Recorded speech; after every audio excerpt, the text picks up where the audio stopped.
it's not my story, but my friend who also graduated from the institute just got her job at the National Library, and her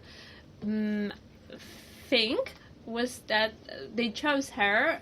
She also graduated from the Czech philology, so she speaks very well Czech. But they hired her because she knew Yiddish, and she now can catalog newspapers and books at the Polish National Library in Yiddish. So don't think it's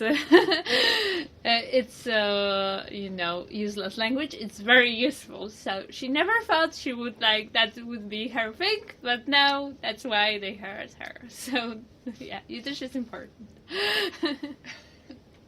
Okay, so this really gets us to the important for me question. From your perspective, what is the place of Yiddish within the broader Polish culture? Mm-hmm. Well, I think it's a part of Polish culture, and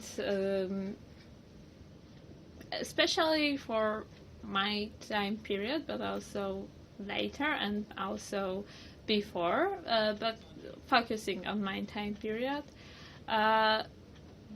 it's hard to understand Poland in interwar times without the knowledge of Yiddish, because newspapers which were read by 1/3, let's say, of